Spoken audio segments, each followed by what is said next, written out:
Hi and welcome back to another lesson on module 3. അപ്പോൾ ഇതില് നമ്മൾ സ്പെസിഫിക്കലി ഹെർബർട്ട് സ്പെൻസറുടെ കോൺട്രിബ്യൂഷൻസ് നമ്മൾ നോക്കിയാണ്. അതായത് ആ ഒരു ക്ലാസിക് ട്രഡിഷനിൽ എന്തായിരുന്നു ഹെർബർട്ട് സ്പെൻസറുടെ കോൺട്രിബ്യൂഷൻ എന്നുള്ളത്. Okay, so let's move right into the ദ ലെസൺ. അപ്പോ ഹെർബർട്ട് സ്പെൻസർ നമ്മൾ പറയുവാണെന്നുണ്ടെങ്കിൽ ആ ഒരു ഏർലി സോഷ്യോളജിയെ സംബന്ധിച്ചിടത്തോളം വളരെ പ്രധാനപ്പെട്ട ഒരു തിങ്കർ തന്നെ ആയിരുന്നു എന്ന് നമുക്ക് പറയാം. ഇവിടെ ഒരു കാര്യം നമ്മൾ മനസ്സിലാക്കേണ്ടതെന്ന് പറയുന്നത് സ്പെൻസറിന്റെ ഒരു പ്രധാന വിശ്വാസം അല്ലെങ്കിൽ മെയിൻ ആയിട്ടും സ്പെൻസർ ബിലീവ് ചെയ്തിരുന്നത്, അതായത് സൊസൈറ്റി എന്ന് പറയുന്ന സംഗതി അത് ഫിക്സ്ഡ് അല്ല എന്ന് പറഞ്ഞാൽ സൊസൈറ്റി ഈസ് ഡൈനമിക്, അത് ചേഞ്ച് ചെയ്തുകൊണ്ടിരിക്കുന്ന ഒന്നാണ് എന്നുള്ളതാണ് അദ്ദേഹത്തിന്റെ പ്രധാന വിശ്വാസം. പക്ഷേ അദ്ദേഹം ഇതും കൂടെ പറയുന്നത് ഈ മാറുന്നത് ഒരു ഹാപ്ഹസാർഡ് വേയിലല്ല, അതിന് തോന്നിയതുപോലെയല്ല, ഒരു ഓർഗനൈസ്ഡ് ആയിട്ടുള്ള ഒരു മാർഗത്തിലാണ് സൊസൈറ്റി മാറുക എന്നുള്ളതാണ് അദ്ദേഹം പറയുന്നത്. അപ്പോ അദ്ദേഹം എന്താ പറയേണ്ടത്, ഒരുപാടധികം സോഷ്യൽ ലൈഫ് അദ്ദേഹം എക്സ്പ്ലെയിൻ ചെയ്യാനായിട്ട് ശ്രമിച്ചു. അപ്പൊ ഇതിനു വേണ്ടി പല തിയറീസ് അല്ലെങ്കിൽ പല ഐഡിയാസ് അദ്ദേഹം ഉപയോഗിച്ചു. തിയറീസ് അല്ല, ഐഡിയാസ് ഉപയോഗിച്ചു എന്ന് വേണമെങ്കിൽ പറയാം.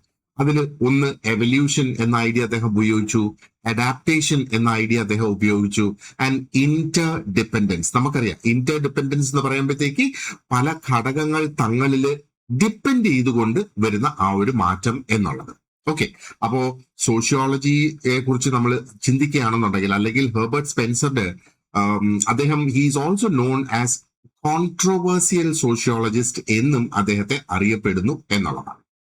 Okay, now let us see എങ്ങനെയാണ് അദ്ദേഹത്തിന്റെ ആ എവല്യൂഷനെ കുറിച്ച് അദ്ദേഹം പറഞ്ഞിരിക്കുന്നത് എന്ന് നമുക്ക് നോക്കാം. ആ ഒരു എവല്യൂഷണറി തിയറി. അപ്പോൾ Spencer saw evolution as a universal process. Universal process എന്ന് പറയുമ്പോഴത്തേക്ക് ദാറ്റ് ഇസ് ആപ്ലിക്കബിൾ എവ്രിവെയർ, അല്ലെങ്കിൽ ഇറ്റ് ഇസ് ഫൗണ്ട് എവ്രിവെയർ എന്ന് പറയാം. അപ്പോൾ സ്പെൻസർ എവല്യൂഷനെ കുറിച്ച് അദ്ദേഹം പറഞ്ഞത് അത് ഒരു ജനറൽ പ്രോസസ് ആണ്, അത് എല്ലായിടത്തും പ്രസന്റ് ആണ്, ഇറ്റ് ഇസ് ഫൗണ്ട് എവ്രിവെയർ. അത് നേച്ചറിലുണ്ട്, ലിവിങ് ഓർഗാനിസംസിലുണ്ട്, മനുഷ്യന്റെ ഹ്യൂമൻ മൈൻഡിലുണ്ട്, അതേപോലെ സൊസൈറ്റിയിലും അതുണ്ട് എന്നുള്ളതാണ് അദ്ദേഹം പറയുന്നത്. Okay, now society develops from simple to complex. അത് മറ്റൊരു കാര്യം. അതായത് സോഷ്യോളജിയിൽ ഇതിന്റെ അർത്ഥം, അതായത് ഈ ഒരു എവല്യൂഷൻ ഒരു യൂണിവേഴ്സൽ പ്രോസസ് ആണ്. എവല്യൂഷൻ എന്ന് പറയുന്ന ആ ഒരു പ്രക്രിയ സൊസൈറ്റിക്കും സൊസൈറ്റിയുടെ എവല്യൂഷനും ആപ്ലിക്കബിൾ ആണ് എന്ന് പറയുമ്പോൾ അതിന്റെ അർത്ഥം എന്ന് പറയുന്നത് സൊസൈറ്റി ഡെവലപ്പ് ചെയ്യുന്നത് സിമ്പിൾ ആയിട്ടുള്ള അറേഞ്ച്മെന്റ്സിൽ നിന്ന് തുടങ്ങി കുറെ അധികം കോംപ്ലെക്സ് ആയിട്ടുള്ളതിലേക്ക് മാറുന്നു എന്നുള്ളതാണ്. അപ്പൊ ഇവിടെ ഒരു കാര്യം നമ്മൾ ശ്രദ്ധിക്കേണ്ടത്, സ്പെൻസർ ഇവിടെ സൊസൈറ്റി വലുതാകും എന്നല്ല ഉദ്ദേശിച്ചിരിക്കുന്നത്. അപ്പൊ സൊസൈറ്റി ഒരു ലാർജ് സൊസൈറ്റി ആയി മാറും എന്നുള്ളതല്ല അദ്ദേഹം ഇവിടെ ഉദ്ദേശിക്കുന്നത്. പകരം അദ്ദേഹം അത് സ്ട്രക്ചറലി വ്യത്യാസമാകും, it will be structurally different എന്നുള്ളതാണ് ഉദ്ദേശിക്കുന്നത്. അപ്പോ ഇതിന്റെ ഈ ഓരോ ഫങ്ഷൻസ്, അത് ലെറ്റ് us say ഒരു കാലത്ത് അല്ലെങ്കിൽ ഒരു പക്ഷേ കമ്പൈൻഡ് ആയിട്ട് ഇരിക്കുന്ന ആ ഒരു ഫങ്ഷൻസ് ഗ്രാജുവലി പതിയെ അത് സെപ്പറേറ്റ് ആകും. സെപ്പറേറ്റ് ആയിട്ട് ഓരോ സ്പെഷ്യലൈസ്ഡ് ആയിട്ടുള്ള ഇൻസ്റ്റിറ്റ്യൂഷൻസിലേക്ക് പോകും. ഈ സ്പെഷ്യലൈസ്ഡ് ആയിട്ടുള്ള ഇൻസ്റ്റിറ്റ്യൂഷൻസ് ആണ് പിന്നീട് ഫാമിലി ആയതും എക്കോണമി ആയതും റിലിജൻ ആയതും എഡ്യൂക്കേഷൻ ആയതും ഗവൺമെന്റ് ആയതും. മനസ്സിലാകുന്നില്ലേ?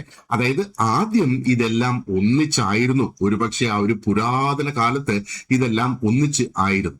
അത് പിന്നീട് സ്പെഷ്യലൈസ്ഡ് ആയിട്ടുള്ള ഏരിയാസ് ആയിട്ട് മാറി. അതാണ് ആ ഒരു എവല്യൂഷൻ കൊണ്ട് പ്രധാനമായിട്ട് അദ്ദേഹം ഉദ്ദേശിക്കുന്നത്.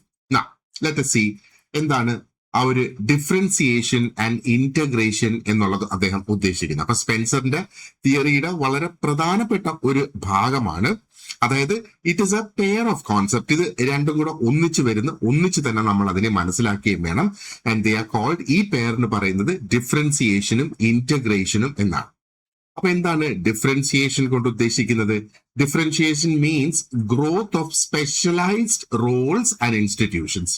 അപ്പൊ സ്പെഷ്യലൈസ്ഡ് ആയിട്ടുള്ള റോൾസ് വരുന്ന, സ്പെഷ്യലൈസ്ഡ് ആയിട്ടുള്ള ഇൻസ്റ്റിറ്റ്യൂഷൻസ് വരുന്നു. അപ്പൊ ഡിഫറൻസിയേഷൻ എന്ന് പറയുമ്പം സൊസൈറ്റി ഡെവലപ്പ് ആകുന്നു എന്ന് നമ്മൾ മനസ്സിലാക്കുക. അതോടൊപ്പം തന്നെ വർക്ക് ആൻഡ് റെസ്പോൺസിബിലിറ്റീസ്, ജോലികളും ഉത്തരവാദിത്വങ്ങളും അത് കുറെ കൂടെ സ്പെഷ്യലൈസ്ഡ് ആയിട്ട് മാറുന്നു എന്നാണ് അദ്ദേഹം ഇതിനകത്ത് പ്രധാനമായിട്ട് പറയുന്നത്. ഓക്കെ, ഇനി മറ്റൊന്ന്, different groups perform different functions. Okay, അപ്പൊ അതും പറയുന്നത് പല ഗ്രൂപ്പുകളാണ് വ്യത്യസ്തമായ ഫങ്ഷൻസ് അല്ലെങ്കിൽ ഓരോ ഫങ്ഷൻസ് പെർഫോം ചെയ്യുന്നതിന് അതിൻ്റെതായ ഗ്രൂപ്പുകളുണ്ട് എന്ന് അദ്ദേഹം പറയും. Now come to the integration part. Integration എന്ന് പറയുമ്പോഴത്തേക്ക് ആ സ്പെഷ്യലൈസ്ഡ് ആയിട്ടുള്ള പാർട്സ് എന്ന് പറയുന്നത് that should be connected and coordinated. അത് മറ്റ് സ്പെഷ്യലൈസ്ഡ് ആയിട്ടുള്ള പാർട്സുമായിട്ട് കണക്റ്റഡും ആണ്, എന്നാൽ അത് കോർഡിനേറ്റഡ് ആണ്. കോർഡിനേറ്റഡ് എന്ന് നമ്മൾ പറയുമ്പോൾ എന്താണ് മനസ്സിലാക്കേണ്ടത്? അത് നേരത്തെ കൂട്ടി തീരുമാനിച്ചു വെച്ചിരിക്കുന്ന ചില പ്രക്രിയകളിലൂടെ അത് പ്രവർത്തിച്ചു പോകുന്നു എന്നുള്ളതാണ്.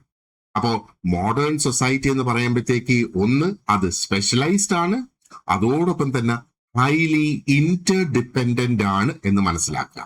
അതായത് ഒരു ഗ്രൂപ്പ് മറ്റൊരു ഗ്രൂപ്പിൽ ഡിപ്പെൻഡ് ചെയ്ത് മുമ്പോട്ട് പോകുന്നു.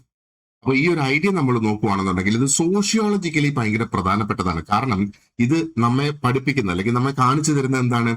ഡെവലപ്മെന്റ് എന്ന് പറയുമ്പോഴത്തേക്ക് it creates efficiency on one side and also dependence. എഫിഷ്യൻസിയും വരുന്നു, ഡിപ്പെൻഡൻസും അവിടെ വരുന്നു എന്നുള്ളതാണ്. Okay, now let us see a few more things here. From evolution and the idea of progress. അപ്പം ഒന്ന് എവല്യൂഷനെ കുറിച്ച് തന്നെയാണ്, അതേപോലെ പ്രോഗ്രസ് എന്നുള്ള ആ ഒരു ഐഡിയ എന്താണ് എന്നുള്ളത് നമുക്ക് നോക്കാം. അപ്പൊ ഇവിടെ നമ്മൾ കുറച്ച് ക്രിട്ടിക്കലി ഇതിനെക്കുറിച്ച് നമ്മളൊന്ന് തിങ്ക് ചെയ്യണം അല്ലെങ്കിൽ ഒന്ന് ചിന്തിക്കണം എന്നുള്ളതാണ്.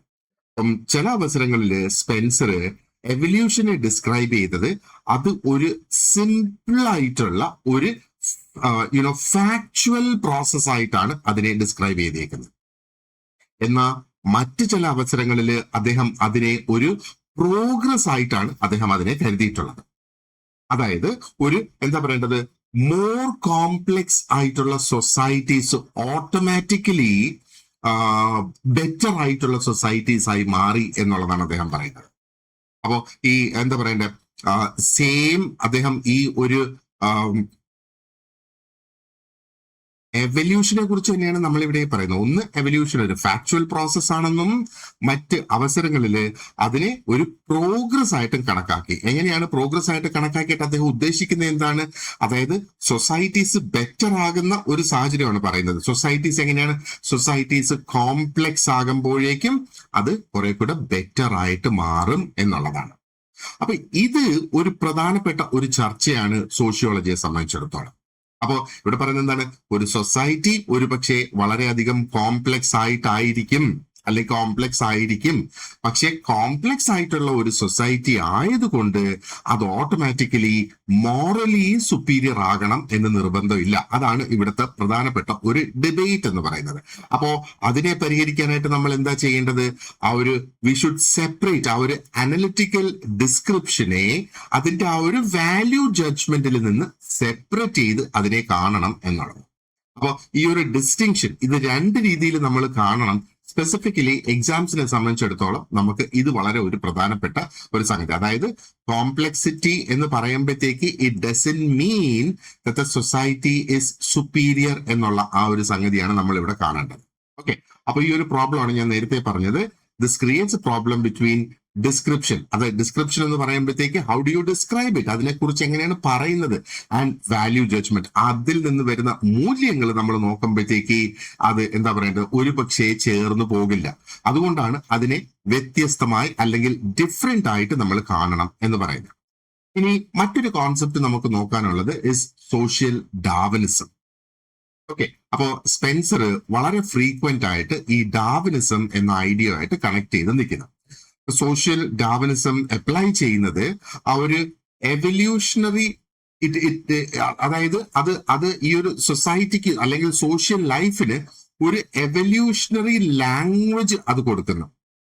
പ്രത്യേകിച്ചും എന്താ പറയേണ്ടത്, when we think about competition, inequality, എന്താ പറയേണ്ടത്, പബ്ലിക് പോളിസി, അതിനെ കുറിച്ചൊക്കെ നമ്മൾ ചിന്തിക്കുമ്പോഴത്തേക്ക് അതായത് ഇവിടുത്തെ പ്രധാന ആർഗ്യുമെന്റ് എന്ന് പറയുന്നത് സക്സീഡ് ചെയ്യുന്ന വ്യക്തികള്, അതായത് സക്സസ്ഫുൾ ആകുന്ന വ്യക്തികള്, ജീവിതത്തിൽ സക്സസ്ഫുൾ ആകുന്ന വ്യക്തികള് സമൂഹത്തില് കുറെ കൂടെ പ്രാപ്തരാകുന്നു, അല്ലെങ്കിൽ ദേ ബിക്കം ഫിറ്റ് എന്നുള്ളത്. ആൻഡ് സക്സസ്ഫുൾ ആകാത്തവര് അല്ലെങ്കിൽ ഫെയിൽ ആകുന്നവര് ദേ ആർ ലെസ് ഫിറ്റ് എന്നുള്ളത് അല്ലെ. അപ്പോ ഇതെന്താണ്? ആ ഒരു തിയറിയെ ബേസ് ചെയ്തുകൊണ്ടാണ്, സർവൈവൽ ഓഫ് ദ ഫിറ്റസ്റ്റ് എന്ന ആ ഒരു തിയറിയെ ബേസ് ചെയ്തുകൊണ്ടാണ് ഈ ഒരു ഡാർവിനിസം വരുന്നത് അല്ലെ. അപ്പോ ഈ ഒരു കാഴ്ചപ്പാട് അത് പലപ്പോഴും ഉപയോഗിക്കുന്നത് ആ ഒരു welfare and government support to the poor അതിനെ ഒപ്പോസ് ചെയ്യുന്നതിന് വേണ്ടിയിട്ടാണ് ഇത് പലപ്പോഴും ഉപയോഗിക്കുന്നത്. അപ്പോ സ്പെൻസറുടെ സോഷ്യോളജി ഒന്ന് നമ്മൾ നോക്കുകയാണെന്നുണ്ടെങ്കിൽ അത് പൊളിറ്റിക്കലി കോൺട്രവേഴ്ഷ്യൽ ആയിട്ട് മാറി. കാരണം എന്താ, it could be use to justify inequality നിലനിൽക്കണം എന്നുള്ളത് ജസ്റ്റിഫൈ ചെയ്യുന്നതിന് വേണ്ടിയിട്ട് അത് ഉപയോഗിക്കാനുള്ള സാഹചര്യം ഉണ്ടായി. ഈ ഒരു ഐഡിയ നമ്മൾ ഒന്നും കൂടെ ഒന്ന് വ്യക്തമാക്കി ഒന്ന് മനസ്സിലാക്കി പോകണം. അപ്പോ സ്പെൻസറിന്റെ ഐഡിയാസ് ഞാനിത് ഒന്നും കൂടെ ഒന്ന് റിപ്പീറ്റ് ചെയ്യാണ്. Let me see if I can explain it in a different way. അപ്പോ അദ്ദേഹത്തിന്റെ ഐഡിയാസ് സോഷ്യൽ ഡാർവിനിസവുമായിട്ട് ബന്ധപ്പെട്ട് കിടന്നു. കാരണം എന്താണ്, അദ്ദേഹം സമൂഹത്തെ ഒരു കോമ്പറ്റിറ്റീവ് ഫീൽഡ് ആയിട്ട് കണ്ടു. ഓക്കെ, അപ്പോ ഒരു കോമ്പറ്റീഷനിൽ എന്താണ് ശരിക്കും സംഭവിക്കുന്നത്? ചില ആൾക്കാർ സക്സീഡ് ചെയ്യും, ചില ആൾക്കാർ ഫെയിൽ ആകും. അപ്പൊ ഇവിടെ സക്സീഡ് ചെയ്ത വ്യക്തികളെ അവര് ആ ഒരു സമൂഹത്തിൽ ഫിറ്റ് ആയിട്ട് അല്ലെങ്കിൽ ആ ഒരു സമൂഹത്തിൽ ബെറ്റർ ആയിട്ട് അവരെ കണക്കാക്കി. എന്നാൽ അവിടെ ഫെയിൽ ആയവരെ അത് ലെസ് ഫിറ്റ് ആയിട്ട് അവരത്ര സക്സസ്ഫുൾ അല്ല എന്നുള്ള ഒരു രീതിയിൽ. അപ്പൊ അതിന്റെ ഫലമായിട്ട് ഇനീക്വാളിറ്റിയെ ഒരു നാച്ചുറൽ പ്രക്രിയ ആയിട്ട് കണക്കാക്കപ്പെട്ടു എന്നുള്ളത്. ആൻഡ് ഇത് അതായത് ഈ ഒരു ഡാർവിനിസത്തിന്റെ ആ ഒരു കോൺസെപ്റ്റ് എടുത്തിട്ട് അത് പലപ്പോഴും അതായത് ആ ഒരു വെൽഫെയറും ഗവൺമെന്റ് സപ്പോർട്ട് അതായത് പാവപ്പെട്ടവർക്ക് കൊടുക്കുന്ന വെൽഫെയർ ആൻഡ് ഗവൺമെന്റ് സപ്പോർട്ടിനെ ഒപ്പോസ് ചെയ്യാൻ അല്ലെങ്കിൽ ആർഗ്യൂ ചെയ്യാൻ വേണ്ടി ഉപയോഗിച്ചു. അപ്പോ ഇത് ഒന്ന് ചിന്തിച്ചു നോക്കുക. അതായത് ബയോളജിയില് എവല്യൂഷൻ എന്ന് പറയുമ്പോഴത്തേക്ക് എന്താണ്? എവല്യൂഷൻ അവിടെ റെഫർ ചെയ്യുന്നത് ടു സ്ട്രഗിൾ ഫോർ സർവൈവൽ അല്ലെ? അപ്പൊ സർവൈവലിന് വേണ്ടിയിട്ടാണ് ബയോളജിയിൽ എവല്യൂഷൻ സംഭവിക്കുന്നത്. അപ്പൊ അവിടെ ഓരോ ഓർഗാനിസംസും എന്താണ് ചെയ്യുന്നത്? അവർക്ക് ജീവിക്കാനുള്ള ആ ഒരു എൻവയൺമെന്റിലേക്ക് അവർ കുറെ കൂടെ ബെറ്റർ ആയിട്ട് അഡാപ്റ്റ് ചെയ്ത് മുമ്പോട്ട് പോകുന്നത്. അങ്ങനെ അഡാപ്റ്റ് ചെയ്യുന്നത് സർവൈവ് ചെയ്യാനുള്ള ചാൻസസ് അവിടെ കൂടുതലാണ്.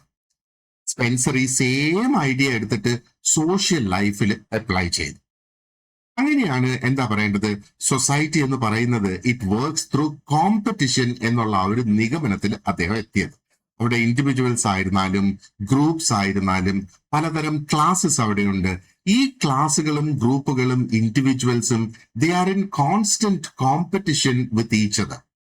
ആ കോമ്പറ്റിഷനിൽ സക്സീഡ് ചെയ്യുന്ന വ്യക്തികൾ അവര് ഫിറ്റ് ആയിട്ട് അവിടെ കണക്കാക്കി എന്നുള്ളത്. അപ്പോ അങ്ങനെ നോക്കുമ്പോഴത്തേക്ക് those who still remain poor, weak ആയിട്ടുള്ളവര് അല്ലെങ്കിൽ അൺസക്സസ്ഫുൾ ആയിട്ടുള്ളവര് അവര് ദേ വർ കൺസിഡേർഡ് ആ ഒരു സമൂഹത്തിന് ഫിറ്റ് അല്ല എന്ന് ഒരു കൺസിഡറേഷൻ അവിടെ വന്നു. അപ്പോ ഈ ഒരു കാരണം കൊണ്ടാണ് സോഷ്യൽ ഡാർവിനിസത്തിനെ എടുത്ത് ആ ഒരു കോമ്പറ്റിഷനും ഇനീക്വാളിറ്റി ആയിട്ട് ബന്ധിപ്പിച്ചു കൊണ്ടുവരുന്നത്. അപ്പൊ ഇവിടെ ഇനീക്വാളിറ്റിയെ ഒരു സോഷ്യൽ പ്രശ്നമായിട്ട് ഇവിടെ കണക്കാക്കുന്നില്ല. ഈ ഒരു കോൺസെപ്റ്റിൽ നമ്മൾ നോക്കുകയാണെന്നുണ്ടെങ്കിൽ പകരം അത് കോമ്പറ്റിഷന്റെ ഫലമായിട്ടുണ്ടാകുന്ന ഒരു നാച്ചുറൽ കോൺസിക്വൻസ് ആയിട്ടാണ് അതിനെ കണക്കാക്കുന്നത്. ഒരു കോമ്പറ്റിഷൻ ഉണ്ടാകുമ്പോൾ ഒരാൾ വിജയിക്കും, ഒരാൾ തോൽക്കും അല്ലെ എന്നും പറഞ്ഞ് ആ തോറ്റ വ്യക്തിയെ വിജയിപ്പിക്കാനായിട്ട് കഴിയുമോ കോമ്പറ്റിഷൻ ആകുമ്പോഴേക്കും? ഇല്ല, തോറ്റ വ്യക്തി തോറ്റ് തന്നെ അവിടെ നിൽക്കും എന്നുള്ളതാണ്. ഇനി അടുത്ത പോയിന്റിനെ കുറിച്ച് നമ്മളൊന്ന് ചിന്തിക്കുക. അതായത് ഇനീക്വാളിറ്റിയെ നാച്ചുറൽ ആണ് എന്ന് നമ്മൾ കരുതുകയാണ്. അതായത് ഇനീക്വാളിറ്റി അവിടെ സമൂഹത്തിൽ നിലനിൽക്കും, ദാറ്റ് ഇസ് ക്വൈറ്റ് നാച്ചുറൽ എന്ന് പറയുമ്പോ എന്താ പറയേണ്ടത്? ആ ഒരു ആർഗ്യുമെന്റിന്റെ ചുവട് പിടിച്ചുകൊണ്ട് വേണമെങ്കിൽ പറയാം സ്റ്റേറ്റ് ഷുഡ് നോട്ട് ഇന്റർഫിയർ. അപ്പൊ സമൂഹത്തില് വിജയിച്ചു വരാത്തവരെ സഹായിക്കുന്നതിന് വേണ്ടിയിട്ട് സ്റ്റേറ്റ് മുന്നോട്ട് വരരുത്. അത് പറയാനുള്ള കാരണം എന്ന് പറയുന്നത് അവര് പാവപ്പെട്ടവരെ സഹായിക്കുകയോ അല്ലെങ്കിൽ വീക്ക് ആയിട്ടുള്ളവരെ സപ്പോർട്ട് ചെയ്യുകയോ അല്ലെങ്കിൽ വെൽഫെയർ ബെനിഫിറ്റ്സ് കൊടുക്കുകയോ ചെയ്യുകയാണെങ്കിൽ, അതായത് അത് ഒരു നാച്ചുറൽ പ്രോസസ് ഓഫ് കോമ്പറ്റീഷൻ ഉണ്ടല്ലോ, ഈ ഡാർവിനിസത്തിൽ പറയുന്ന ആ ഒരു നാച്ചുറൽ പ്രോസസ്സിനെ അത് തടസ്സപ്പെടുത്തും എന്നുള്ളതാണ് പറയുന്നത്. അപ്പൊ അതുകൊണ്ടാണ് ആ ഒരു മിനിമൽ സ്റ്റേറ്റ് ഇന്റർവെൻഷൻ എന്ന ഒരു കോൺസെപ്റ്റിനെ സപ്പോർട്ട് ചെയ്യുന്നതിന് വേണ്ടിയിട്ട് ഈ ഒരു സോഷ്യൽ ഡാർവിനിസത്തിനെ ഉപയോഗിക്കുന്നത്. അതിന്റെ അർത്ഥം എന്ന് പറയുന്നത് ഗവൺമെന്റ് എന്ന് പറയുമ്പോഴത്തേക്ക് ആ ഡിസഡ്വാൻറ്റേജ്ഡ് ആയിട്ടുള്ള ഗ്രൂപ്പ്സ് ഉണ്ടല്ലോ, സപ്രസ്ഡ് ആയിട്ടുള്ള അടിച്ചമർത്തപ്പെട്ടിട്ടുള്ള ഗ്രൂപ്പ്സ് ഉണ്ടല്ലോ, പിന്നോക്കം നിൽക്കുന്ന ആൾക്കാരുണ്ടല്ലോ, അവരെ ഗവൺമെന്റ് സഹായിക്കാനായിട്ട് മുന്നോട്ട് വരരുത്. അവരെ സഹായിക്കാനായിട്ട് മുന്നോട്ട് വന്നാൽ എന്താണ് സംഭവിക്കുന്നത്? ആ ഒരു നാച്ചുറൽ എവല്യൂഷൻ എന്ന ആ ഒരു കോൺസെപ്റ്റിന് തടസ്സം വരും എന്നുള്ളതാണ്. അതുകൊണ്ടാണ് ഇത് പൊളിറ്റിക്കലി കോൺട്രവേഴ്ഷ്യൽ എന്ന് പറയുന്നത്. അപ്പോ അദ്ദേഹത്തിന്റെ ഐഡിയാസ് ഉപയോഗിച്ച് നമുക്ക് വേണമെങ്കിൽ പറയാം, ഒരു വ്യക്തി പാവപ്പെട്ടവനായി അല്ലെങ്കിൽ പോവർട്ടിയിൽ ജീവിക്കുന്നുണ്ടെങ്കിൽ അത് അവരുടെ തന്നെ തകരാറാണ്, അല്ലാതെ സമൂഹത്തിലെ അൺഫെയർ കണ്ടീഷൻസ് കൊണ്ടല്ല. വേറെ ആരും അവരെ അടിച്ചമർത്തിയില്ല, അവര് ഉയർന്നു വരാത്തതാണ് അതിന്റെ കാരണം എന്നുള്ളത്. നമുക്കറിയാം ഇത് എന്താ പറയേണ്ടത്, ഒപ്പോസ് ചെയ്യേണ്ട ഒരു സംഗതി തന്നെയാണ് ഈ ഒരു ഐഡിയ എന്ന് പറയുമ്പോഴത്തേക്ക്, അല്ലെ? കാരണം സൊസൈറ്റി എന്ന് പറയുമ്പോഴത്തേക്ക് it is not like nature. Society എന്ന് പറയുമ്പോഴത്തേക്ക് ആ ഒരു നേച്ചർ പോലെ അത് സിമ്പിൾ അല്ല എന്ന് നമ്മൾ കണക്കാക്കുക, അല്ലെ? ഇവിടെ നേച്ചർ എന്ന് ഉദ്ദേശിക്കുന്നത് പ്രകൃതിയാണ്, അല്ലെ? അപ്പൊ ആ പ്രകൃതി പോലെയല്ല സമൂഹം എന്ന് പറയുമ്പോഴത്തേക്ക്. സമൂഹത്തിൽ പലതും മാൻമെയ്ഡ് ആണ്, അല്ലാതെ പ്രകൃതിയായിട്ട് സൃഷ്ടിച്ചെടുത്തിട്ടുള്ളതല്ല എന്നുള്ളത്.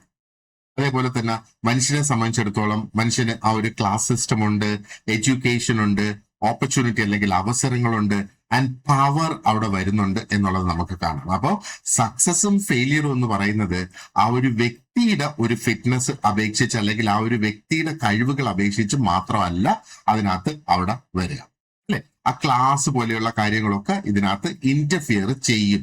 അപ്പൊ അതുകൊണ്ട് ഇതുമായിട്ട് നമുക്ക് ഒത്തുപോകാനായിട്ട് സാധിക്കില്ല. പക്ഷേ ഈ ഒരു കോൺസെപ്റ്റ് വളരെ വ്യക്തമായിട്ട് നമ്മൾ മനസ്സിലാക്കി വെച്ചോളൂ. ഇനി അടുത്തത് ഈ സർവൈവൽ ഓഫ് ദ ഫിറ്റസ്റ്റ് എന്നുള്ളത് തന്നെ നമുക്ക് നോക്കാം. അപ്പോ നമ്മൾ ഇത് ഓൾറെഡി കേട്ടിട്ടുണ്ടാവും, അല്ലെ? സർവൈവൽ ഓഫ് ദ ഫിറ്റസ്റ്റ് എന്നുള്ളത് നമ്മൾ ഓൾറെഡി കേട്ടിട്ടുണ്ടാവും. അപ്പൊ സ്പെൻസർ ആണ് ഈ ഒരു എക്സ്പ്രഷൻ വളരെ പോപ്പുലർ ആക്കി എടുത്തത്. അപ്പൊ ഇതിന്റെ ആ ഒരു കൃത്യമായ ഒരു അനലിറ്റിക്കൽ സെൻസിൽ നമ്മൾ നോക്കുകയാണെന്നുണ്ടെങ്കിൽ ഇവിടെ ഫിറ്റ്നസ് കൊണ്ട് ഉദ്ദേശിക്കുന്ന, അല്ലെ ഫിറ്റ്നസ് കൊണ്ട് നമ്മൾ അർത്ഥമാക്കേണ്ടത് ഒരു പ്രത്യേക സാഹചര്യത്തിൽ വരുന്ന ഒരു സൂട്ടബിലിറ്റി അല്ലെങ്കിൽ ഒരു പ്രത്യേക സാഹചര്യത്തിൽ വരുന്ന ആ ഒരു കമ്പാറ്റബിലിറ്റി എന്നുള്ള നിലയിലാണ് നമ്മൾ അതിനെ മനസ്സിലാക്കേണ്ടത്. പക്ഷെ സൊസൈറ്റിയിൽ ഈ ഒരു ഫ്രേസ് നമ്മൾ ഇതുപോലെ ഉപയോഗിക്കുകയാണെങ്കിൽ അത് വളരെ ഡേഞ്ചറസ് ആയിട്ട് മാറും. കാരണം പിന്നീട് ആൾക്കാര് എന്താ പറയേണ്ടത്, സക്സസ് എന്ന് പറയുമ്പോഴത്തേക്ക് അത് ആ ഒരു മോറൽ ഡിസേർവിംഗ്നെസ് ആയിട്ട് അങ്ങ് കണക്കാക്കും.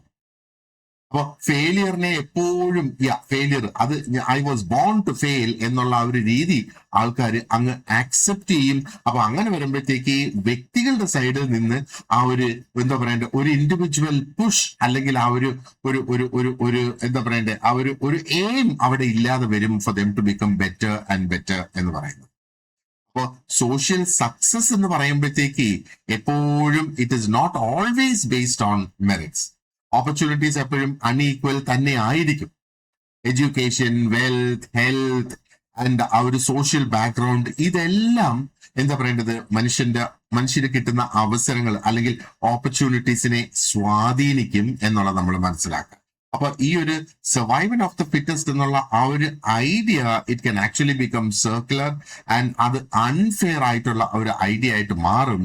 കാരണം നമ്മൾ ഇത് ആ ഒരു വ്യക്തിക്ക് ഉള്ള പ്രിവിലേജ്, ആ വ്യക്തിക്ക് ഇന്ന കാരണം കൊണ്ട് ഹീസ് ഫിറ്റ് എന്നുള്ളത് കൊണ്ട് ആ വ്യക്തിക്ക് പ്രിവിലേജ് ഉണ്ട് എന്നുള്ള ഒരു ജസ്റ്റിഫിക്കേഷനിലേക്ക് പോവുകയാണെങ്കിൽ then there is A problem. Okay, ഇനി മറ്റൊരു കോൺസെപ്റ്റ് ആ ഒരു ഓർഗാനിക് അനലോജി ഓഫ് സൊസൈറ്റി. അപ്പൊ ഇവിടെ എന്താ നമ്മൾ ഇതിൽ നിന്ന് മനസ്സിലാക്കേണ്ടത്? സ്പെൻസറിന്റെ ഏറ്റവും ഇൻഫ്ലുവൻഷ്യൽ ആയിട്ടുള്ള ഒരു കോൺട്രിബ്യൂഷൻ ആണ് ഈ ഓർഗാനിക് അനലോജി എന്ന് പറയുന്നത്. അപ്പൊ അതുകൊണ്ട് എന്താ ഉദ്ദേശിക്കുന്നത്? സമൂഹത്തെ നമ്മൾ നേരത്തെ ഒന്ന് ചർച്ച ചെയ്തിരുന്നു, അല്ലെ? അപ്പൊ സമൂഹത്തെ ഒരു ലിവിങ് ഓർഗാനിസം എന്നുള്ള നിലയിൽ അദ്ദേഹം അതിനെ കമ്പയർ ചെയ്തു എന്നുള്ളതാണ്. അതായത് ഒരു ബോഡി, ഒരു ലിവിങ് ഓർഗാനിസം, ഒരു മനുഷ്യന്റെ തന്നെ ശരീരമായിരുന്നാലും അതിന് പലതരത്തിലുള്ള ഓർഗൻസ് ഉണ്ട്, അല്ലെ? അപ്പൊ ഈ ഓരോ ഓർഗൻസിനും വ്യത്യസ്തമായ ഫങ്ഷൻസ് ചെയ്യാനായിട്ടുണ്ട്. അപ്പൊ ഈ ഓർഗൻസുമായിട്ട് സമൂഹത്തിൽ കമ്പയർ ചെയ്യുന്നത് എങ്ങനെയാണ്? സമൂഹത്തിൽ നിലനിൽക്കുന്ന ഇൻസ്റ്റിറ്റ്യൂഷൻസുമായിട്ട് കമ്പയർ ചെയ്യുന്ന ഓർഗൻസിന്. അപ്പൊ ഓർഗൻസിന് സ്പെസിഫിക് ആയിട്ടുള്ള റോൾസ് ഉള്ളതുപോലെ ഇൻസ്റ്റിറ്റ്യൂഷൻസിനും സ്പെഷ്യലൈസ്ഡ് ആയിട്ടുള്ള സ്പെസിഫിക് ആയിട്ടുള്ള റോൾസ് ഉണ്ട് എന്നുള്ളതാണ്. നോക്ക്, ഫാമിലി അതിന് അതിൻ്റെതായ റോൾസ് ഉണ്ട് അല്ലെ, ആൻഡ് എക്കണോമി അതിന് അതിൻ്റെതായ റോൾസ് ഉണ്ട് അല്ലെ, റിലിജൻ അതേപോലെ സ്റ്റേറ്റ്, ഇതിനെല്ലാം ആ ഒരു സോഷ്യൽ ലൈഫിന്റെ കണ്ടിന്യൂറ്റി നിലനിർത്തുന്നതിന് വേണ്ടിയിട്ട് അതിൻ്റെതായ സ്പെസിഫിക് ആയിട്ടുള്ള ആ ഒരു കോൺട്രിബ്യൂഷൻ ഉണ്ട്. അപ്പൊ ഈ ഒരു അനലോജി നമ്മൾ നോക്കുകയാണെന്നുണ്ടെങ്കിൽ വി വിൽ ഓൾസോ അണ്ടർസ്റ്റാൻഡ് ആ ഒരു ഇന്റർ ഡിപ്പെൻഡൻസ്, ഈ ഇൻസ്റ്റിറ്റ്യൂഷൻസിന്റെ ഇന്റർ ഡിപ്പെൻഡൻസിന്റെ പ്രാധാന്യവും നമുക്ക് മനസ്സിലാക്കാം. അപ്പൊ ഇന്റർ ഡിപ്പെൻഡൻസിനെ മനസ്സിലാക്കുന്നത് ഏറ്റവും നല്ല രീതി ഇതാണ്, അതായത് ഒരു പാർട്ട് ഇവിടെ ഡിസ്റപ്റ്റഡ് ആയി കഴിഞ്ഞാൽ അതിന്റെ മറ്റ് ഭാഗങ്ങളെയും അത് എഫക്റ്റ് ചെയ്യും എന്നുള്ളതാണ്. അങ്ങനെയാണ് സ്പെൻസർ എന്താ പറയേണ്ടത്, സൊസൈറ്റി ഒരു സിസ്റ്റം എന്നുള്ള രീതിയിൽ കാണണം എന്നുള്ള ആ ഒരു കോൺസെപ്റ്റ് മുന്നോട്ട് വെച്ചത്. Now if we see ഈ ഓർഗാനിക് അനലോജി അതിന്റെ സ്ട്രെങ്ത്തും അതിന്റെ ആ ഒരു ലിമിറ്റ്സും നമ്മൾ നോക്കുവാണെന്നുണ്ടെങ്കിൽ ഇതിന്റെ സ്ട്രെങ്ത് എന്ന് പറയുന്നത് is that it helps us to see how society functions. Society എങ്ങനെ ഒരു ഇന്റർകണക്റ്റഡ് സിസ്റ്റമായിട്ട് ഫങ്ഷൻ ചെയ്യുന്നു എന്ന് നമുക്ക് മനസ്സിലാക്കാനായിട്ട് സാധിക്കും.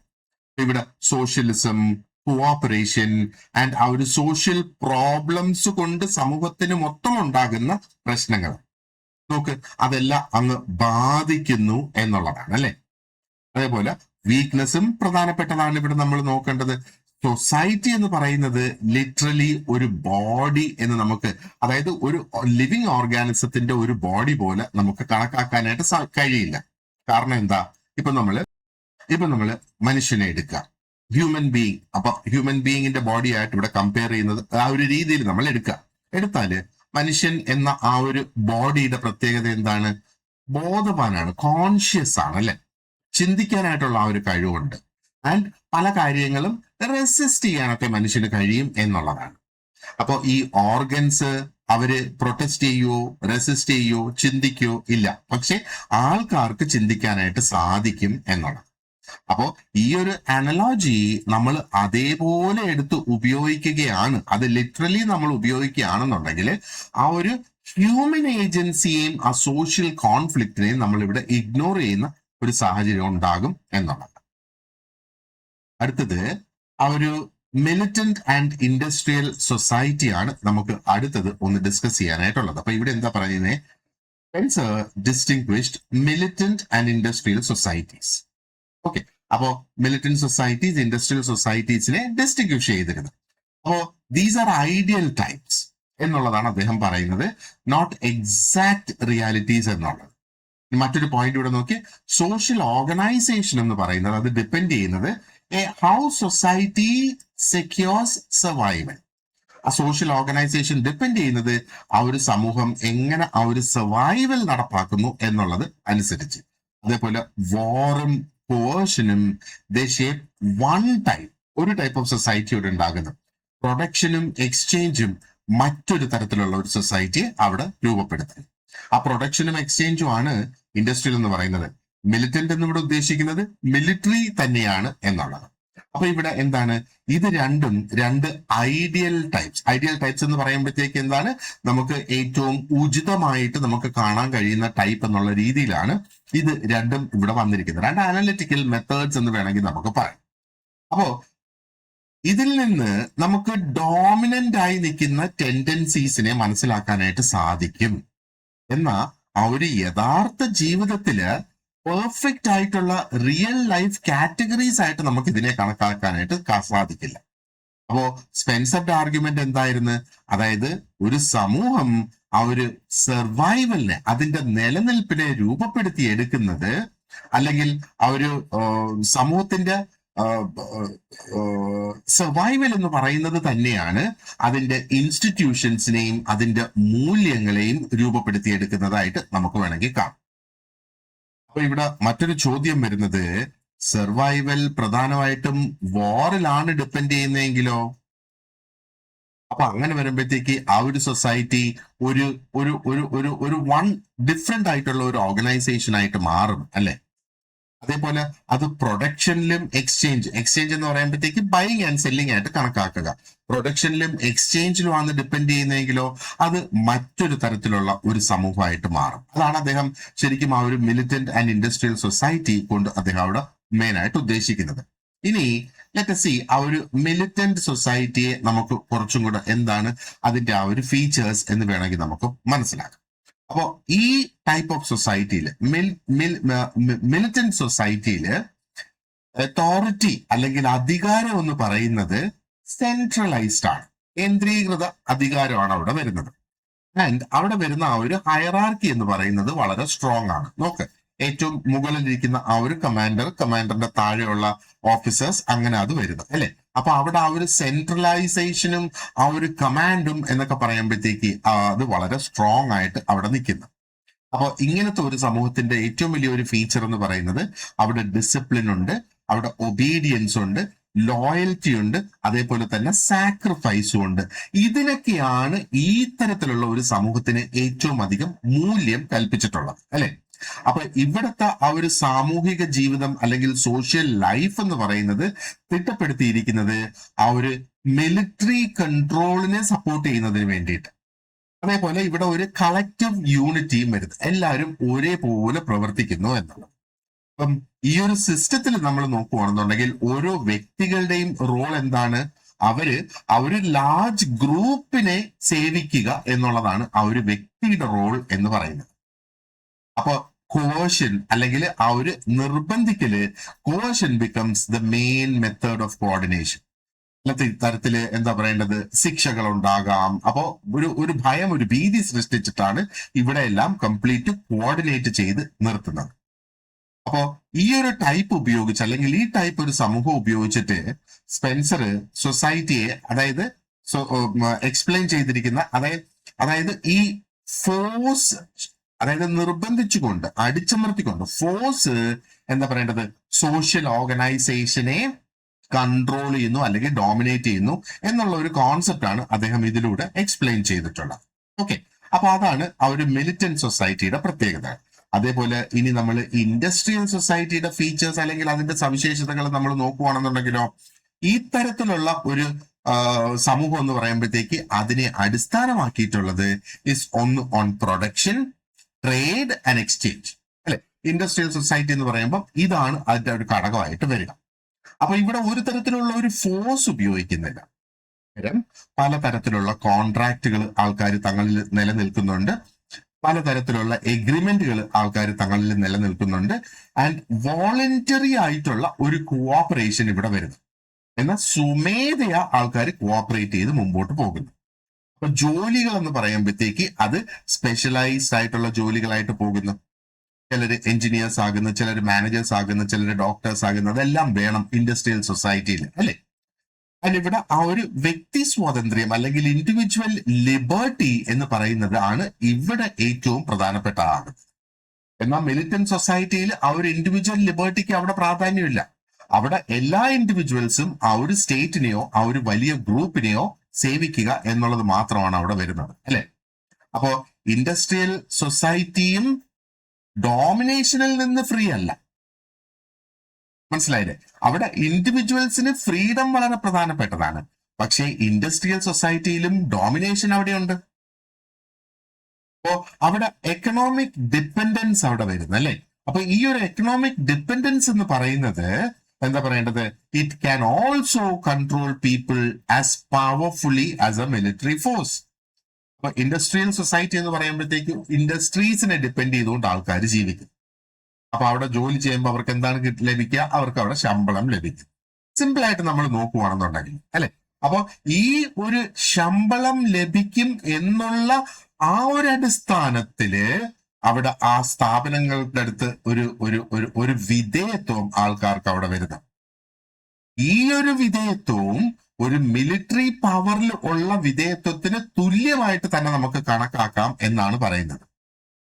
അപ്പോ ഈ ഒരു ഇൻഡസ്ട്രിയൽ സൊസൈറ്റിയിലും അദ്ദേഹം പറയുന്നത് ഇനീക്വാളിറ്റിയും അതേപോലെ ഒളിഞ്ഞു കിടക്കുന്ന പല രീതിയിലുള്ള കോഷൻ അല്ലെങ്കിൽ ആ ഒരു ഫോഴ്സ് ചെയ്യല്, അടിച്ചമർത്തല്, അതൊക്കെ അവിടെയും കണ്ടിന്യൂ ചെയ്യുന്നുണ്ട് എന്നുള്ളത് തന്നെയാണ് സ്പെൻസർ പറയുന്നത്. അപ്പോ അത് ആ ഒരു അതായത് ഈ രണ്ട് സൊസൈറ്റീസ് ആണ് ഏറ്റവും ഐഡിയൽ ആയിട്ടുള്ള സൊസൈറ്റീസ് എന്നും ആ സൊസൈറ്റീസിന്റെ ഒരു വിവരണവും നമ്മൾ നോക്കി എന്താണെന്നുള്ളത്. ആൻഡ് ആ സൊസൈറ്റീസിന്റെ ഡിഫറൻസ് എന്താണ്? ഒരിടത്ത് ആ ഒരു ഇൻഡിവിജ്വൽ ലിബർട്ടി വരുന്നത്, മറ്റൊരിടത്ത് ഇൻഡിവിജ്വൽ ലിബർട്ടിക്ക് യാതൊരു പ്രയോജനവും ഇല്ല, അല്ലെങ്കിൽ ഒരു പ്രാധാന്യവും ഇല്ല. അവിടെ ആ ഒരു കളക്റ്റീവ് ആക്ഷൻ ആണ് വരുന്നത്, അല്ലെ, മിലിറ്റന്റില്. ഇനി ഇവിടെ നോക്കിയാല് ഇൻഡിവിജ്വൽ ഫ്രീഡം എന്ന് നമ്മൾ കാണുകയാണെങ്കിലും ആ ഒരു കംപ്ലീറ്റ് കൺട്രോൾ അവിടെ വരുന്ന, അവിടെ ഒരു എക്കണോമിക് പ്രഷർ മുഖാന്തരം ആ ഒരു മിലിറ്റന്റ് സൊസൈറ്റിയിൽ നിലനിൽക്കുന്ന അതേ തരത്തിലുള്ള കോവേർഷൻ പല രീതിയിലും ഇവിടെ ഒളിഞ്ഞു കിടക്കുന്നതായിട്ട് അദ്ദേഹം പറയുന്നു, അല്ലെ. അപ്പൊ അതാണ് അതിന്റെ ആ ഒരു കമ്പാരിസൺ നമ്മൾ നോക്കുകയാണെന്നുണ്ടെങ്കിൽ. അപ്പോ ഈ ഒരു ടൈപ്പോളജിയുടെ ഇന്നത്തെ ഒരു റെലവൻസ് നമുക്ക് എന്ന് നോക്കാനാണെന്നുണ്ടെങ്കിൽ എന്താണ് ശരിക്കും അവിടെ പറയാം? ഇപ്പം മോഡേൺ സൊസൈറ്റീസ് നമ്മൾ നോക്കുകയാണെന്നുണ്ടെങ്കിൽ അത് പ്യോർലി മിലിറ്റന്റും അല്ല, എന്നാൽ പ്യോർലി ഇൻഡസ്ട്രിയലും അല്ല. പക്ഷേ ഇതിൽ രണ്ടിൽ നിന്നുള്ള ഫീച്ചേഴ്സും കൂടി എടുത്തു വേണമെങ്കിൽ മോഡേൺ സൊസൈറ്റിയെ നമുക്ക് കമ്പൈൻ ചെയ്ത് മോഡേൺ സൊസൈറ്റിയെ നമുക്ക് കാണാം, അല്ലെ. അപ്പോ ഒരു രാജ്യത്തെ സംബന്ധിച്ചിടത്തോളം നമ്മൾ നോക്കിയാല് അവർക്ക് ഒരു മാർക്കറ്റ് എക്കോണമി ഉണ്ട്, അതേസമയം വളരെ സ്ട്രോങ് ആയിട്ടുള്ള ഒരു സർവെയിലൻസ് സംവിധാനം അവിടെ ഉണ്ട്, നാഷണലിസം എന്ന കോൺസെപ്റ്റ് ഉണ്ട്, സെക്യൂരിറ്റി കൺട്രോൾ അവിടെ വരുന്നുണ്ട്, അല്ലെ. അപ്പോ പല രീതിയിൽ അവിടെ സ്റ്റേറ്റ് ആൾക്കാരെ നിരീക്ഷിക്കുകയും കൺട്രോൾ ചെയ്യുകയും ചെയ്യുന്നുണ്ട്. അപ്പൊ സ്പെൻസറിന്റെ ഈ ഒരു ഡിസ്റ്റിങ്ഷൻ പ്രധാനമായിട്ട് നമ്മളെ ഹെൽപ്പ് ചെയ്യുന്നതെന്ന് പറയുന്നത് ആ ഒരു കോവേർഷനും കോൺട്രാക്റ്റും കോഎക്സിസ്റ്റ് ചെയ്ത് മുമ്പോട്ട് പോകാം എന്നുള്ള ആ ഒരു കോൺസെപ്റ്റ് നമ്മൾ മനസ്സിലാക്കാം. അപ്പോ ഈ ഒരു കാരണം കൊണ്ട് തന്നെ ഈ തിയറി ഇന്നത്തെ കാലത്തും നമ്മൾ നോക്കുകയാണെന്നുണ്ടെങ്കിൽ അത് ഹൈലി റെലവെന്റ് ആയിട്ട് നിൽക്കുന്ന, അല്ലെങ്കിൽ അത് ആപ്ലിക്കബിൾ ആണ് എന്ന് വേണമെങ്കിൽ നമുക്ക് കാണാം, റൈറ്റ്.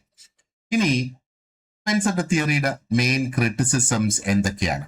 ഒരു പ്രധാനപ്പെട്ട ക്രിറ്റിസിസം എന്ന് പറയുന്നത് സ്പെൻസർ ആകെ 2 ടൈപ്പ് ഓഫ് സൊസൈറ്റീസ് ആണ് പറഞ്ഞേക്കുന്നത്. അപ്പൊ ഭയങ്കര ബ്രോഡ് ആയിട്ടുള്ള ജനറലൈസേഷൻസ് ആയിപ്പോയി, അല്ലേ. അപ്പൊ അദ്ദേഹം ഒരു ഗ്രാൻഡ് തിയറി ബിൽഡ് ചെയ്യാനാണ് ശ്രമിച്ചത്, എല്ലാം എക്സ്പ്ലെയിൻ ചെയ്യാനായിട്ട്. പക്ഷെ നമുക്കറിയാം ഒരു തിയറി കൊണ്ട് ഒരു സമൂഹത്തെ കംപ്ലീറ്റ് ആയിട്ട് എക്സ്പ്ലെയിൻ ചെയ്യാനായിട്ട് സാധിക്കില്ല. മാത്രമല്ല ഒരു തിയറി എന്ന് പറയുമ്പോഴത്തേക്ക് അത് ഭയങ്കര ബ്രോഡായി പോകുമ്പോഴത്തേക്ക് അതിനെ ടെസ്റ്റ് ചെയ്യുന്നത് ഡിഫിക്കൽട്ട് ആയിട്ടുള്ള ഒരു സംഗതിയല്ലേ, അല്ലെ. അപ്പൊ എന്തെങ്കിലും തരത്തിലുള്ള ഒരു ചേഞ്ച് ഇവിടെ വരുവാണെന്നുണ്ടെങ്കിൽ അതിനെ ഒരു എവല്യൂഷൻ ആഫ്റ്റർ ദ ഫാക്ട് ആയിട്ട് നമുക്ക് വേണമെങ്കിൽ കണക്കാക്കാം, അല്ലെങ്കിൽ അങ്ങനെ അതിനെ കാണാനായിട്ട് കഴിയുള്ളൂ. അതായത് ആ ഒരു ആദ്യം ഒരു രീതിയിൽ നിലനിന്നു, എന്നിട്ട് അതിന് ഒരു ചേഞ്ച് വന്നു, അപ്പോ അതിനെയാണ് ആ ഒരു എവല്യൂഷൻ എന്ന് പറയുന്നത്, അല്ലെ. അപ്പൊ ആ ഒരു എവല്യൂഷൻ എന്ന് പറയുന്നത് ഈ ഫാക്ട് മാറിയത് എന്നുള്ള ആ ഒരു രീതിയിൽ കണക്കാക്കാം. അപ്പൊ ക്രിറ്റിക്സ് പ്രധാനമായിട്ട് പറയുന്നത് അദ്ദേഹത്തിന്റെ ഈ ഒരു തിയറി എന്ന് പറയുന്നത് is very impressive in scale, അതിന്റെ ആ ഒരു സൈസ് അല്ലെങ്കിൽ ആ ഒരു ജനറലൈസ് ചെയ്ത് കൊണ്ടുവന്നേക്കുന്നത്. പക്ഷേ ഇതിനുള്ള എംപിറിക്കൽ ഗ്രൗണ്ടിങ് അല്ലെങ്കിൽ ഇതിന്റെ പിന്നിൽ പോകാൻ കഴിയുന്ന ആ ഒരു എന്താ പറയേണ്ടത്, പ്രൂഫ്, സയന്റിഫിക് പ്രൂഫ് എന്ന് പറയുന്നത് അത് ഭയങ്കര വീക്കാണ് എന്നുള്ളതാ പറയുന്നത്. ഇതിനെ പ്രൂവ് ചെയ്തെടുക്കുന്നത് ബുദ്ധിമുട്ടാണ് എന്നുള്ളതാണ് ക്രിറ്റിക്സിന്റെ മറ്റൊരു ആർഗ്യുമെന്റ്. ഇനി Spencer and the problem of inequality, അത് എന്താണ് എന്ന് നമുക്ക് നോക്കാം. ഇത് രണ്ടാമത്തെ ഒരു ക്രിറ്റിസിസമാണ്. ഈ ഒരു ക്രിറ്റിസിസത്തിൽ പറയുന്നത് എന്താണ്? സ്പെൻസർ പലപ്പോഴും, അല്ലെങ്കിൽ സ്പെൻസറിന്റെ അസംഷൻ എന്ന് പറയുന്നത് was that history naturally moves towards improvement. അപ്പൊ ഹിസ്റ്ററി എന്ന് പറഞ്ഞാൽ ആ ഒരു പാസ്റ്റ് ഇവന്റ്സ് ആണ് നമ്മൾ ഹിസ്റ്ററി കൊണ്ട് ഉദ്ദേശിക്കുന്നത്, അല്ലെ. ആ പാസ്റ്റ് ഇവന്റ്സ് അത് നാച്ചുറൽ ആയിട്ട് മുമ്പോട്ട് പോകുന്നതനുസരിച്ച് അത് ഇംപ്രൂവ്മെന്റിലേക്ക് പോകുന്നു എന്ന് സ്പെൻസറുടെ ഈ ഒരു തിയറി പറയുന്നത്. പക്ഷേ റിയൽ ഹിസ്റ്ററി നമ്മൾ നോക്കുകയാണെന്നുണ്ടെങ്കിൽ ജസ്റ്റ് ഒരു ലീനിയർ ആയിട്ട് ഒരു വൺ ഡയറക്ഷനിൽ ട്രാവൽ ചെയ്യുന്ന ഹിസ്റ്ററി ആണോ? ഹിസ്റ്ററിയില് യുദ്ധങ്ങൾ ഉണ്ടാകും, പല സാമ്രാജ്യങ്ങളും കൊളാപ്സ് ആകും, ഹിസ്റ്ററിയിൽ എക്സ്പ്ലോയിറ്റേഷൻ ഉണ്ടാകും, റിഗ്രഷൻ ഒക്കെ ഹിസ്റ്ററിയിൽ ഉണ്ടാകും. അപ്പൊ അങ്ങനെ വരുമ്പോഴത്തേക്ക് ഒരു പ്രോഗ്രസ് ചെയ്ത് പോകുന്ന ഒരു സൊസൈറ്റിയെ നമുക്ക് പറയാനായിട്ട് കഴിയില്ല, അല്ലെ. ഇനി മറ്റൊരു ക്രിറ്റിസിസം എന്ന് പറയുന്നത് ആ ഒരു പവറും സ്ട്രക്ചറൽ ഇനീക്വാളിറ്റിക്കും ഒട്ടുമധികം പ്രാധാന്യം അദ്ദേഹം കൊടുത്തില്ല എന്നുള്ളതാണ്. ആ ഒരു സോഷ്യൽ ഓർഡർ അല്ലെങ്കിൽ സമൂഹത്തിലെ ഒരു ക്രമം എന്ന് പറയുന്നത് അത് എപ്പോഴും ആ ഒരു ഹാർമണിയെ ബേസ് ചെയ്താകണമെന്നില്ല. പലപ്പോഴും സമൂഹത്തിലെ ക്രമം എന്ന് പറയുമ്പോഴത്തേക്ക് ചിലപ്പം അടിച്ചമർത്തൽ കൊണ്ട് ക്രമം അവിടെ ഉണ്ടാകാം, അല്ലെങ്കിൽ ക്രമം മനഃപൂർവ്വമായിട്ട് അവിടെ ഒരു ക്രമം സൃഷ്ടിച്ചെടുക്കുന്നതായിട്ട് നമുക്ക് കാണാം. അദ്ദേഹം ആ ഒരു സ്റ്റേറ്റ് വെൽഫെയറിനെ, നമുക്കിപ്പോ അറിയാം ഇനിക്വാളിറ്റി, അതായത് ഈ ഒരു ഡാർവിനിസം ഉപയോഗിച്ചിട്ട് ആ ഒരു സ്റ്റേറ്റ് വെൽഫെയറിനെ അദ്ദേഹം ഒപ്പോസ് ചെയ്തിട്ടുണ്ട്. അതിനും ഒത്തിരി അധികം ക്രിറ്റിസിസം വന്നിട്ടുണ്ട്. കാരണം പോവേർട്ടി എന്ന് പറയുമ്പോഴത്തേക്ക് പലപ്പോഴും അതൊരു കോമ്പറ്റീഷൻ കൊണ്ട് മാത്രമല്ല വരുന്നത്, സമൂഹത്തിൽ നിലനിൽക്കുന്ന സ്ട്രക്ചേഴ്സ് കൊണ്ടും അവിടെ വരാം. ഒരു ഇൻഡിവിജ്വലിന്റെ വീക്ക്നെസ് കൊണ്ടായിരിക്കില്ല അത് അവിടെ വരുന്നത്, ക്ലാസ് സിസ്റ്റം നിലനിൽക്കുന്നത് കൊണ്ടും ആ ഒരു പോവേർട്ടി അവിടെ വരാം എന്നുള്ളതാണ്. Okay, let us see. അപ്പോ ആ ഒരു സ്പെൻസറുടെ ഒരു ഓവറോൾ നമുക്കൊന്ന് ഡിസ്കസ് ചെയ്യുവാണെന്നുണ്ടെങ്കിൽ, അദ്ദേഹം എന്താ പറയേണ്ടത്, അദ്ദേഹത്തിന്റെ തിയറി വളരെയധികം ഫൗണ്ടേഷണൽ ആയിട്ടുള്ള ഒരു തിയറി ആയിട്ട് തന്നെ നമുക്ക് അതിനെ കണക്കാക്കാം. ബിക്കോസ് സോഷ്യോളജിയെ ഒരു സിസ്റ്റമാറ്റിക്കൽ തോട്ടിലേക്ക് അദ്ദേഹത്തിന് കൊണ്ടുവരാനായിട്ട് സാധിച്ചു, അല്ലെ? ഒരു സോഷ്യൽ സ്ട്രക്ചറിനെ കുറിച്ച് അദ്ദേഹം പറയുന്നുണ്ട്, എവല്യൂഷനെ കുറിച്ച് പറയുന്നുണ്ട്, ഇന്റർഡിപെൻഡൻസിനെ കുറിച്ചും അദ്ദേഹം പറയുന്നുണ്ട്.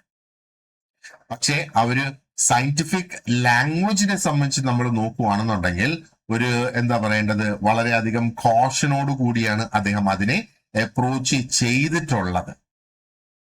Because it could easily become a moral justification. ഇൻഇക്വാളിറ്റിക്ക് ഒരു മോറൽ ജസ്റ്റിഫിക്കേഷൻ ആയിട്ട് വേണമെങ്കിൽ ഇതിനെ മാറാം. നമ്മളിവിടെ ഡിസ്കസ് ചെയ്തല്ലേ. അപ്പൊ ഇൻഇക്വാളിറ്റി സമൂഹത്തിൽ ആവശ്യമായിട്ടുള്ള ഒരു സംഗതി എന്നുള്ള ആ ഒരു രീതിയിലേക്ക് അത് മാറിപ്പോകാം. അപ്പൊ സ്പെൻസറിനെ പഠിക്കുമ്പോഴത്തേക്ക്, അല്ലെങ്കിൽ അദ്ദേഹത്തിന്റെ തിയറിയിൽ നോക്കുമ്പോൾ നമ്മൾ ആ ഒരു ബാലൻസ് അതിന് വേണം എന്നുള്ളത് എപ്പോഴും മനസ്സിൽ വെക്കുക. വി ക്യാൻ ഓൾസോ ലേൺ അദ്ദേഹത്തിന്റെ എന്താ പറയേണ്ടത് ആ ഒരു കാഴ്ചപ്പാടിൽ നമ്മൾ ഒരു കാര്യം കൂടെ മനസ്സിലാക്കേണ്ടത്, അതായത് ഇന്നും റെലവെന്റ് ആയിട്ടുള്ള ഒരു സംഗതി എന്ന് പറയുന്നത് സമൂഹം ഡൈനാമിക് ആണെന്നും സൊസൈറ്റി ഇന്റർ കണക്റ്റഡ് ആണ് എന്നുള്ളതും നമുക്ക് അദ്ദേഹത്തിന്റെ തിയറിയിൽ നിന്ന് നമുക്ക് മനസ്സിലാക്കാനായിട്ട് സാധിക്കും എന്നുള്ളതാണ്, അല്ലെ? പക്ഷേ ഏതെങ്കിലും തരത്തിലുള്ള ഒരു അറ്റംപ്റ്റ്, അതായത് ഇനീക്വാളിറ്റി സമൂഹത്തിൽ അക്സെപ്റ്റബിൾ ആണ് എന്ന് പറയുന്നതിനുള്ള ആ ഒരു അറ്റംപ്റ്റിനെ നമ്മൾ തടയുക എന്നുള്ളതാണ്. ഓക്കെ, അപ്പോ ഈ സ്പെൻസറുടെ അല്ലെങ്കിൽ Herbert Spencer is mainly associated with what എന്നുള്ള ആ ഒരു ചോദ്യം നമുക്ക് വരുവാണെന്നുണ്ടെങ്കിൽ, ഒരു option think about conflict theory, evolutionary theory, social interactionism and phenomenology. ഇങ്ങനെ 4 ഓപ്ഷൻസ് കിട്ടിയാൽ ഏതായിരിക്കും നമ്മൾ അതിന് സെലക്ട് ചെയ്യുക? എവല്യൂഷണറി തിയറി തന്നെയായിരിക്കണം അതിനകത്ത് കണക്ട് ചെയ്യേണ്ടത്. And survival of the fittest ആരാണ് പോപ്പുലറൈസ് ചെയ്തത്? അത് ഹെർബർട്ട് സ്പെൻസർ ആണ് അത് പോപ്പുലറൈസ് ചെയ്തത്, അല്ലെ? അപ്പൊ സ്പെൻസർ സമൂഹത്തിനെ എന്തുമായിട്ട് കമ്പയർ ചെയ്തു? ഒരു മെഷീനുമായിട്ട് കമ്പയർ ചെയ്തോ, ഒരു കോൺട്രാക്റ്റുമായിട്ട് കമ്പയർ ചെയ്തോ, ഒരു ഓർഗാനിസവുമായിട്ട് കമ്പയർ ചെയ്തോ, അതോ ഒരു ബാറ്റിൽ ഫീൽഡ് ആയിട്ട് കമ്പയർ ചെയ്തോ? അദ്ദേഹം ഒരു ഓർഗാനിസം ആയിട്ടാണ് കമ്പയർ ചെയ്തിട്ടുള്ളത്, അല്ലെ? ആൻഡ് മിലിറ്റന്റ് സൊസൈറ്റിയുടെ അല്ലെങ്കിൽ മിലിറ്റന്റ് സൊസൈറ്റിയെ എങ്ങനെയാണ് മനസ്സിലാക്കാനായിട്ട് സാധിക്കുക? മിലിറ്റന്റ് സൊസൈറ്റിയിൽ വോളണ്ടറി കോപ്പറേഷൻ ഉണ്ടോ? അതായത് സ്വമേധയാ ആൾക്കാർ വന്ന് കോഓപ്പറേറ്റ് ചെയ്യുന്ന ആ ഒരു സാഹചര്യം അവിടെ ഉണ്ടോ? ഒരു കോൺട്രാക്ച്വൽ ഫ്രീഡം മിലിറ്റന്റ് സൊസൈറ്റിയിൽ ഉണ്ടോ? ഒരു സെൻട്രലൈസ്ഡ് അതോറിറ്റി മിലിറ്റന്റ് സൊസൈറ്റിയുടെ ഭാഗമാണോ? അതോ റിലിജിയസ് പ്ലൂറലിസം? നോക്ക്, വോളണ്ടറി കോഓപ്പറേഷൻ ഇല്ല, കോൺട്രാക്ച്വൽ ഫ്രീഡം ഇല്ല, റിലിജിയസ് പ്ലൂറലിസം ഇല്ല. പകരം അതിനകത്തുള്ളത് ഒരു സെൻട്രലൈസ്ഡ് ആയിട്ടുള്ള അതോറിറ്റിയാണ് മിലിറ്റന്റ് സൊസൈറ്റിയുടെ ഒരു സവിശേഷത എന്ന് പറയുന്നത്. അതേപോലെ ഇൻഡസ്ട്രിയൽ സൊസൈറ്റി എന്തിനെ അടിസ്ഥാനപ്പെടുത്തിയിട്ട് വന്നിരിക്കുന്നു? അത് വാർഫെയറിനെ അടിസ്ഥാനപ്പെടുത്തിയിട്ടാണോ? ആ ഒരു വോളണ്ടറി ആയിട്ടുള്ള സ്വമേധയാ ഉള്ള ആ ഒരു കോഓപ്പറേഷനും എക്സ്ചേഞ്ചും അടിസ്ഥാനപ്പെടുത്തിയിട്ടാണോ? അതോ ആ ഒരു പ്രീസ്റ്റ്ഹുഡ് ആണോ അവിടെ വരിക? അതോ ഫ്യൂഡൽ ലോയൽറ്റി ആണോ അവിടെ വരിക? നമുക്കറിയാം കോൺട്രാക്റ്റും പ്രൊഡക്ഷനുമാണ് ഇതിന്റെ പിന്നിലുള്ളത്, അല്ലേ? അപ്പൊ വോളണ്ടറി ആയിട്ടുള്ള കോഓപ്പറേഷനും എക്സ്ചേഞ്ചുമാണ്. ഇനി സ്പെൻസറിന്റെ ഒരു പ്രധാന ക്രിറ്റിസിസം എന്താണ്? അതായത് അദ്ദേഹം എല്ലാ ചേഞ്ചസിനെയും ഹി ഇഗ്നോർഡ് ഓൾ ചേഞ്ചസ് എന്നുള്ളത് നമുക്ക് ഒരു ക്രിറ്റിസിസം ആയിട്ട് പറയാൻ പറ്റുമോ? അതോ സ്പെഷ്യലൈസേഷനെ റിജക്ട് ചെയ്തോ? ഇല്ല, സ്പെഷ്യലൈസേഷനെ അദ്ദേഹം റിജക്ട് ചെയ്തിട്ടില്ല. ഇൻസ്റ്റെഡ് ഹി അക്സെപ്റ്റഡ് ഇറ്റ്, അല്ലേ? ആൻഡ് ഇനീക്വാളിറ്റിയെ അദ്ദേഹം ജസ്റ്റിഫൈ ചെയ്തോ? ആ ഒരു എവല്യൂഷണറി ലാംഗ്വേജ് ഉപയോഗിച്ച് ഡിഡ് ഹി ജസ്റ്റിഫൈ അതായത് എവല്യൂഷണറി ലാംഗ്വേജ് എന്ന് നമ്മളോട് ഉദ്ദേശിക്കുന്നത് അവർ എവല്യൂഷൻ എന്ന കോൺസെപ്റ്റ് ഉപയോഗിച്ചിട്ട് ഇനീക്വാളിറ്റിയെ ജസ്റ്റിഫൈ ചെയ്തോ അതോ അദ്ദേഹം ഒരു സിംഗിൾ റിലിജനിൽ മാത്രം ഫോക്കസ് ചെയ്തു എന്നുള്ളതാണോ അദ്ദേഹത്തിന്റെ പ്രധാനപ്പെട്ട ആ ഒരു ക്രിറ്റിസിസം എന്ന് പറയുന്നത്?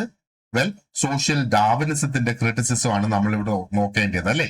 കാരണം എന്താണ്, അദ്ദേഹം ആ ഒരു ഇനീക്വാളിറ്റിയെ ജസ്റ്റിഫൈ ചെയ്തു, ആ ഒരു എവല്യൂഷൻ എന്ന കോൺസെപ്റ്റിന്റെ ചുവട് പിടിച്ച് ഇനീക്വാളിറ്റിയെ ജസ്റ്റിഫൈ ചെയ്തു എന്നുള്ളതാണ് ഇവിടെയുള്ള ഏറ്റവും വലിയ പ്രശ്നം. ഓക്കെ, സോ സ്പെൻസറിന്റെ കോൺട്രിബ്യൂഷൻസ് നമ്മൾ ഇവിടെ ഡിസ്കഷൻ കഴിഞ്ഞിരിക്കുകയാണ്. അപ്പൊ ഇതിന്റെ നോട്ട്സിൽ നിങ്ങൾക്ക് ഈ ഒരു എന്താ പറയേണ്ടത് ഫുൾ കോൺസെപ്റ്റ്സിന്റെ ഡീറ്റെയിൽഡ് ആയിട്ടുള്ള നോട്ട്സ് അതിനകത്തുണ്ട്. ആൻഡ് അതോടൊപ്പം തന്നെ നിങ്ങൾക്ക് പഠിക്കാനുള്ള ക്വസ്റ്റ്യൻസ്, മൾട്ടിപ്പിൾ ചോയ്സ് ക്വസ്റ്റ്യൻസും അതിന്റെ ആൻസർ കീസും അവിടെ കൊടുത്തിട്ടുണ്ട്. So please go through the questions and the answer keys. And wish you all the very best.